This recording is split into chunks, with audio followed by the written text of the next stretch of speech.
Hebrews chapter 7. This Melchizedek was king of Salem and priest of God Most High. He met Abraham returning from the defeat of the kings and blessed him, and Abraham gave him a tenth of everything. First, the name Melchizedek means king of righteousness. Then also, king of Salem means king of peace. Without father or mother, without genealogy, without beginning of days or end of life, resembling the Son of God, he remains a priest forever. Just think how great he was. Even the patriarch Abraham gave him a tenth of the plunder. Now the law requires the descendants of Levi who become priests to collect a tenth from the people, that is, from their fellow Israelites, even though they also are descended from Abraham. This man, however, did not trace his descent from Levi, yet he collected a tenth from Abraham and blessed him who had the promises. And without doubt, the lesser is blessed by the greater. In the one case, the tenth is collected by people who die, but in the other case, by him who is declared to be living. One might even say that Levi, who collects the tenth, paid the tenth through Abraham, because when Melchizedek met Abraham, Levi was still in the body of his ancestor.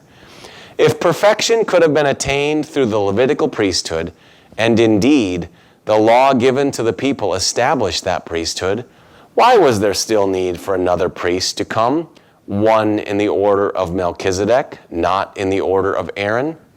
For when the priesthood is changed, the law must be changed also. He of whom these things are said belonged to a different tribe, and no one from that tribe has ever served at the altar.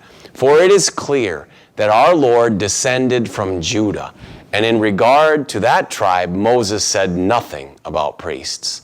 And what we have said is even more clear if another priest like Melchizedek appears, one who has become a priest not on the basis of a regulation as to his ancestry, but on the basis of the power of an indestructible life. For it is declared, "You are a priest forever in the order of Melchizedek."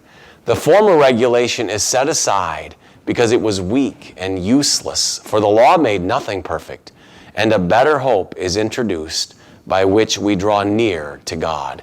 And it was not without an oath. Others became priests without any oath, but he became a priest with an oath when God said to him, "The Lord has sworn and will not change his mind. You are a priest forever." Because of this oath, Jesus has become the guarantor of a better covenant. Now there have been many of those priests since death prevented them from continuing in office, but because Jesus lives forever, he has a permanent priesthood.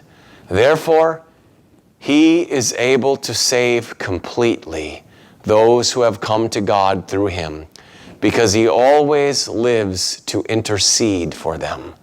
Such a high priest truly meets our need, one who is holy, blameless, pure, set apart from sinners, exalted above the heavens.